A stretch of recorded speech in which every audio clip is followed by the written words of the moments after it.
Trabajo de aplicabilidad, neurofisiología, mal de Parkinson. Integrantes: Cindy Caterín Morales, Cecilia Romero Hernández, Tatiana Rojas Rodríguez y quien les habla, Angie Paola Yepes González. La enfermedad de Parkinson es una enfermedad abiotrofia, es decir, una enfermedad neurológica degenerativa y progresiva del sistema motor extrapiramidal, debido a la pérdida de las neuronas dopaminérgicas de la sustancia negra del mesencéfalo. Sus manifestaciones son temblor en reposo, rigidez y enlentecimiento de los movimientos, alteraciones en la postura y en la marcha. Esta enfermedad afecta a mediana edad y a ancianos. La enfermedad precoz puede ser antes de los 40 años. Se estima que en el mundo el 1 o 2% de la población mayor de 60 años de edad padece de la enfermedad de Parkinson. Nuestra pregunta problema fue: ¿qué estructuras del sistema nervioso central se ven afectadas por la enfermedad del Parkinson? A lo cual desarrollamos la siguiente hipótesis. La enfermedad del Parkinson causa daños principalmente en las neuronas dopaminérgicas de la sustancia negra, provocando la sintomatología en pacientes. Nuestro objetivo general fue determinar las estructuras del sistema nervioso central que se ven afectadas por la enfermedad del Parkinson. Nuestros objetivos específicos fue establecer las principales estructuras que se ven afectadas por la enfermedad del Parkinson y analizar literatura de la enfermedad para comprender las causas y los daños que produce en los pacientes.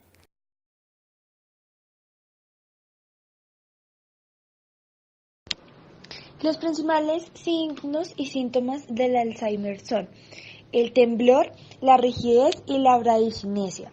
El temblor no se presenta durante el sueño y es evidente en reposo y en tensión. La rigidez es la contracción de los músculos agonistas y antagonistas.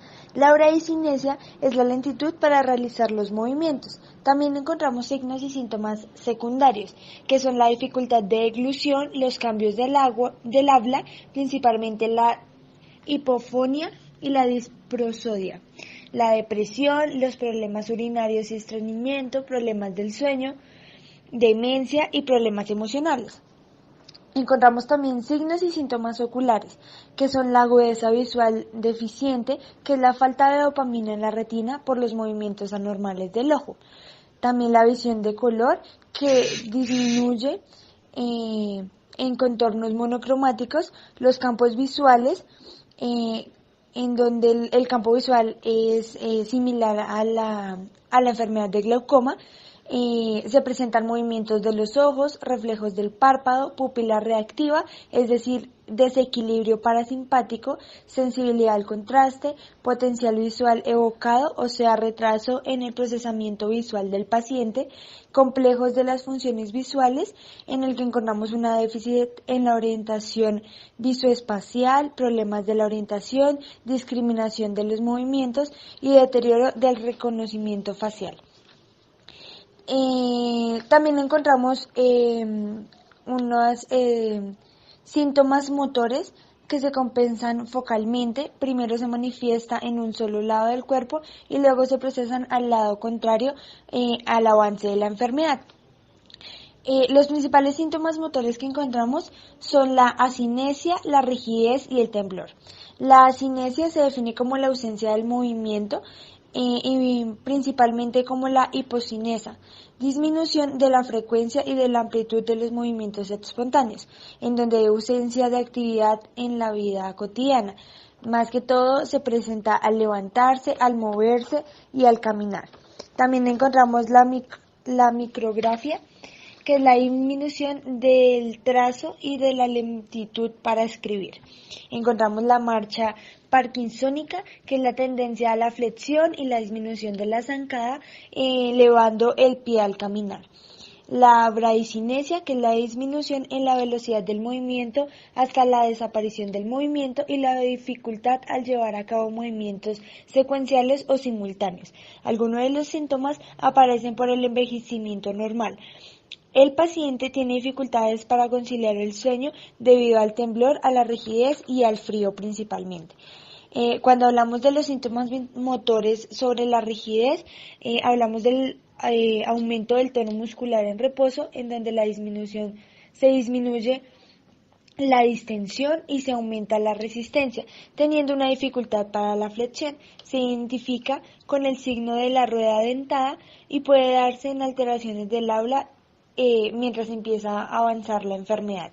Y por último encontramos el temblor, principalmente en los dedos de las manos, también en extremidades inferiores y puede afectar músculos de la mandíbula y de la lengua. Casi siempre estos temblores desaparecen con el sueño. Para poder evaluar de una mejor manera el Alzheimer, encontramos dos escalas de evaluación. La primera escala es llamada escala de espacios de Hood y Yer. Se da de 0 a 5. Encontrando que 0 es que no hay síntomas, 1 que es la enfermedad exclusivamente unilateral, 1,5 que es la afectación unilateral y axial, 2 que es la afectación bilateral sin alteraciones del equilibrio, 2,5 afectaciones bilaterales leves con recuperación en la prueba de retropulsión, 3 afectaciones bilaterales y moderadas con inestabilidad postural, 4 incapacidad grave que aunque el paciente aún puede caminar y permanecer de pie sin ayuda, y 5 en donde ya el paciente lo encontramos en cama y se reduce a una silla de ruedas. La segunda escala es la escala unificada de clasificación de la enfermedad de Parkinson, en donde nos basamos de 0 a 4, donde 0 es sin alteraciones, 4 es el síntoma de mucho deterioro, y encontramos entre ellos el 1, que es el nivel cognitivo de conducta y estado de ánimo, el 2, que son las actividades de la vida diaria, el 3, la evaluación del estado motor, y el 4, las complicaciones del temblor, en donde cada una va agravando más al paciente hasta el momento en que ya no se puede controlar más la enfermedad. Prevalencia. Las estadísticas mundiales indican que la prevalencia es de 100 casos por cada 100.000 habitantes, es decir, el 1% de la población. 2 de cada 1.000 personas entre los 65 años pueden padecer la enfermedad de Parkinson. Se encuentra también en menores casos en países como China, Japón y en personas de raza negra. El riesgo de desarrollarlo es aproximadamente 1 en 40. La esperanza de vida es entre 12 y 13 años. La etiología es desconocida, pero estudios corresponden a un componente genético o al estrés oxidativo producto del efecto de las especies reactivas de oxígeno, es decir, radicales libres y peróxidos, formadas a partir de las reacciones metabólicas normales como la generación de energía de las mitocondrias, de la actividad del sistema enzimático hepático, citocromo 450, por la exposición al humo de tabaco o a los gases emitidos por automóviles e industrias. También se debe a relaciones ionizantes, al consumo exagerado de alcohol y a infecciones por virus, como por ejemplo el de la influenza. Otros mecanismos propuestos pueden ser disfunción mitocondrial, alteración del citoesqueleto neuronal y el transporte axonal y muerte celular programada. La diabetes aumenta el riesgo de padecer la enfermedad de Parkinson, excepto en mujeres jóvenes. En cambio, el consumo de café y el tabaquismo disminuye el riesgo de padecer la enfermedad de Parkinson. Los estudios familiares y de gemelos han permitido identificar genes causales y variantes genéticas que incrementan el riesgo de padecer la enfermedad de Parkinson. Por ejemplo, el llamado PARK8, localizado en el cromosoma 12, el gen SNCA mutado de la alfa-sinucleína, componente de los cuerpos de Lewy, localizado en el cromosoma 4, primera mutación identificada en la enfermedad de Parkinson con transmisión autosómica dominante. Las mutaciones en los genes del cromosoma 6, que codifican la proteína Parkin, PKRN, son los defectos hereditarios más frecuentes observados y se asocian particularmente con la forma autosómica recesiva juvenil de la enfermedad de Parkinson de inicio temprano. El diagnóstico se hace clínicamente. La mayoría de los expertos señalan que la presencia de 2 de los 3 síntomas cardinales, asinesia, que es disminución de la rapidez del movimiento, rigidez y temblor, y una buena respuesta al levodopa, que es el tratamiento farmacológico, permiten establecer el diagnóstico. Al principio del padecimiento puede ser difícil establecer el diagnóstico, ya que los síntomas son sutiles e incluso el mismo paciente puede no notarlos. Por otro lado, algunos de los síntomas aparecen por el envejecimiento normal. Tratamiento. No existe cura. Hasta este momento no existe un medicamento que detenga la evolución de la enfermedad de Parkinson. Sin embargo, debido a que las manifestaciones motoras del padecimiento se deben a la depresión de dopamina en el sistema nigrostriado, El tratamiento fundamental consiste en administrar sustancias o realizar maniobras que aumenten su concentración. El medicamento principal que se utiliza es levodopa, el cual corrige el déficit de dopamina en el cerebro mejorando la rigidez y la bradicinesia. El tratamiento consiste en la reposición de la dopamina por medio del uso de este o de sustancias que aumenten la actividad de este neurotransmisor al estimular a los receptores dopaminérgicos como ropinirol, pramipexol y bromocriptina. Otros medicamentos actúan inhibiendo las enzimas que destruyen la dopamina como la catecol o metildopa. El uso de la combinación carbidopa-levodopa aumenta significativamente la sobrevida de los pacientes con enfermedad de Parkinson. Este medicamento sigue siendo el tratamiento más efectivo, aunque otros tratamientos más nuevos pueden utilizarse desde el principio. La carbidopa-levodopa es benéfica durante las primeras etapas del padecimiento y con efecto persistente a largo plazo. La recuperación en la movilidad y la actividad física constante tienen una influencia positiva en la integridad del sistema nervioso central y la neuroplasticidad. Sin embargo, a lo largo de los años y debido a la evolución del padecimiento se torna menos útil y a menudo condiciona síntomas de discinesia. Para finalizar, las estructuras que se ven afectadas específicamente con la enfermedad del Parkinson, empezando desde la corteza a la médula espinal, tienen que ver con el cuerpo estriado, el globo pálido externo, el núcleo subtalámico, la sustancia negra, el globo pálido interno, el cerebelo y el tálamo.